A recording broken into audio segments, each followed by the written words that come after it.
Hola, hola.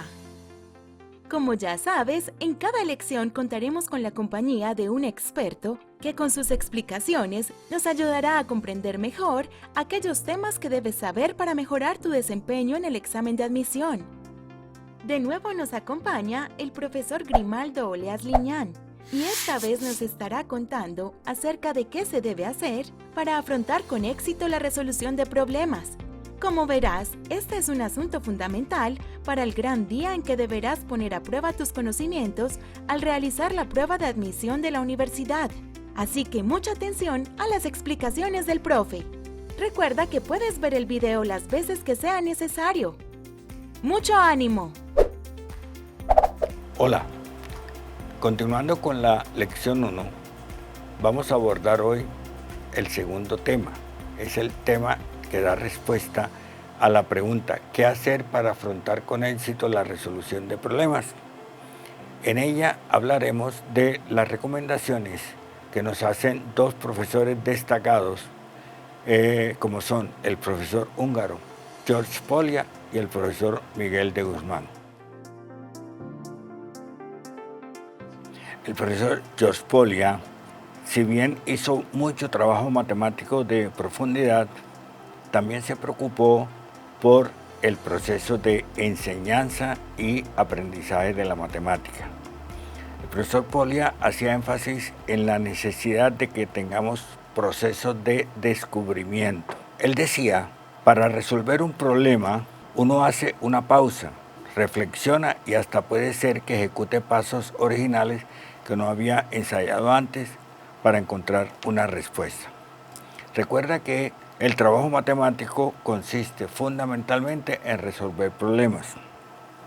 El profesor George Polya escribió un texto de mucho apoyo para los profesores que nos dedicamos a la enseñanza de la matemática. El texto se titula «Cómo plantear y resolver problemas». Lo escribió por allá en 1984. Él propone que para resolver un problema sigamos el método de los 4 pasos.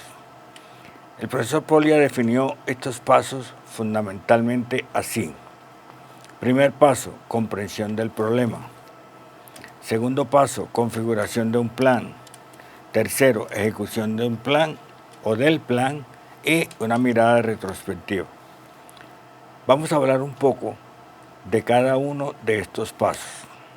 Cuando el profesor Polya habla de comprensión del problema, lo que está diciendo es que hagamos gala de nuestra competencia lectora.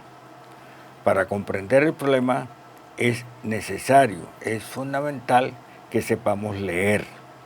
Y entonces, dice el profesor Polya, trata de dar respuesta ante cada enunciado de un problema a las siguientes preguntas. ¿Entiendo todo lo que dice el enunciado? ¿Puedo replantear el problema en mis propias palabras? ¿Sé distinguir en el enunciado del problema, sé distinguir entre los datos? ¿Qué relación hay entre los datos? ¿Hay información suficiente? ¿Hay información superflua? Es decir, hay información que sobra o que no solamente sobra, sino que trata de confundirnos. También es importante preguntarnos y dar respuesta. ¿Es este problema similar a algún otro que hayamos resuelto? Observa que si la respuesta a esta pregunta es sí, y si este problema es similar a algún otro que hayamos resuelto, debemos recordar entonces cuál fue el proceso de solución que hicimos o que seguimos para ese problema. El segundo paso que propone el profesor Polya es la de que diseñemos un plan.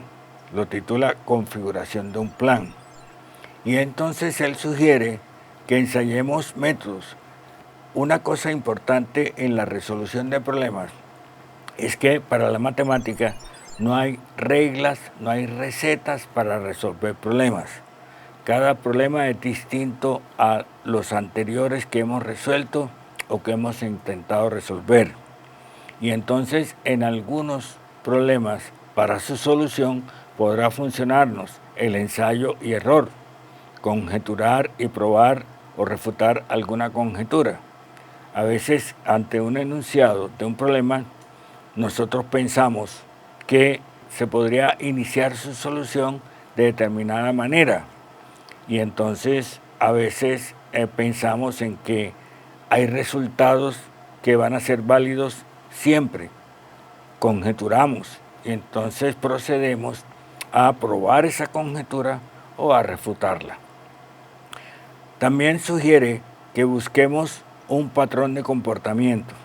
En este curso veremos problemas en los cuales, si nosotros buscamos y encontramos un patrón de comportamiento, podemos resolver fácilmente el problema.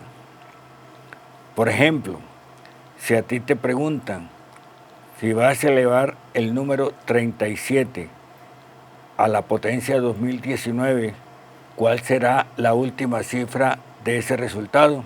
Pues entonces, si tú tratas de elevar ese número a la potencia 2019, vas a tener un trabajo enorme e inútil. Pero si buscas un patrón de comportamiento, y esto lo ilustraremos en alguna de las lecciones siguientes, vas a encontrar que es muy fácil resolver un problema de eso.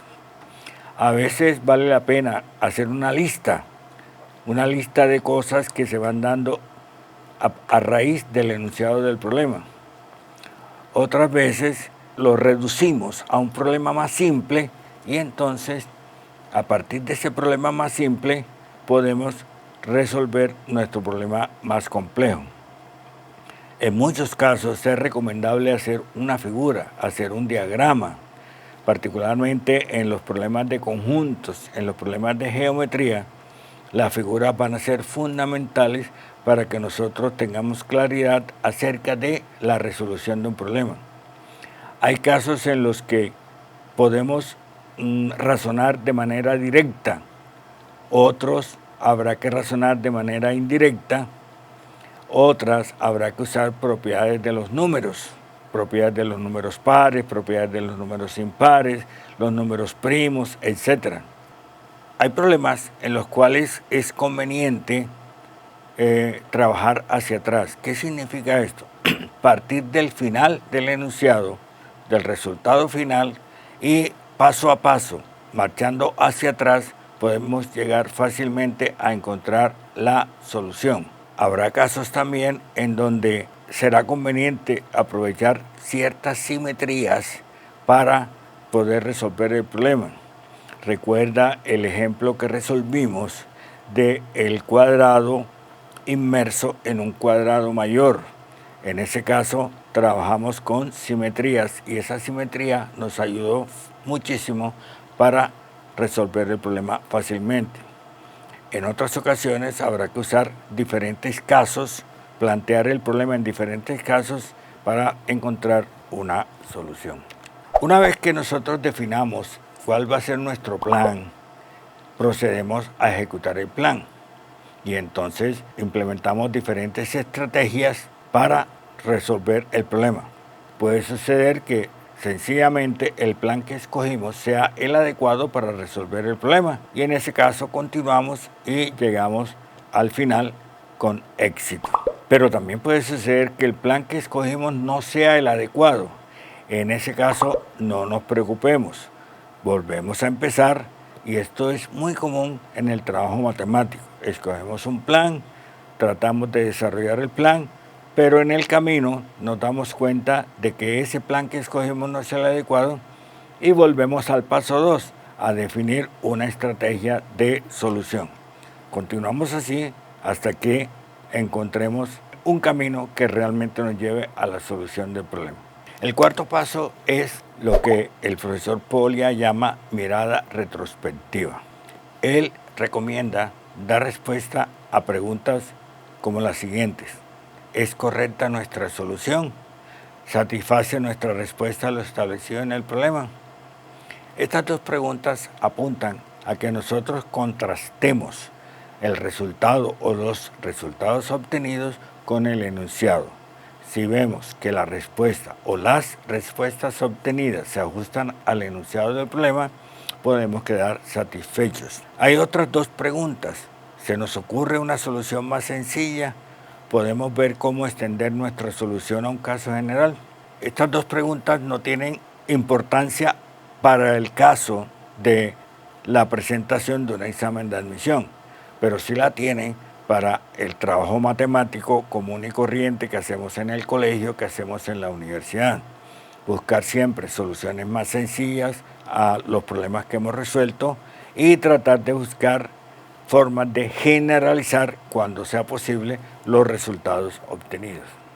El profesor Miguel de Guzmán, para esta mirada retrospectiva, para este cuarto paso, da unas recomendaciones adicionales a las que hace el profesor Polio. Examinemos a fondo el camino que hemos seguido. Tratemos de entender no solo que la cosa efectivamente marcha, sino también por qué tiene que marchar así. Miremos si se nos ocurre hacerlo de modo más fácil.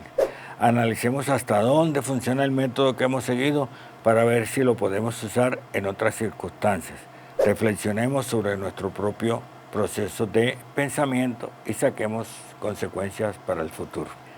Hasta aquí entonces las recomendaciones que hacen el profesor Polia y el profesor Miguel de Guzmán para que logremos hacer un trabajo matemático exitoso. Quiero hacer énfasis en el cuarto paso, que es el de la mirada retrospectiva.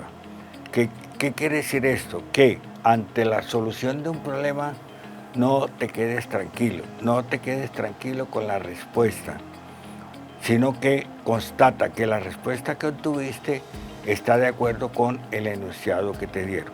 Si haces esto con cada problema, no importa cuánto tiempo emplees, muy seguramente vas a tener éxito en la presentación de la prueba. No olvides, a ti te dan 3 horas para resolver el examen, no tienes prisa por salir del salón en donde estás presentando el examen.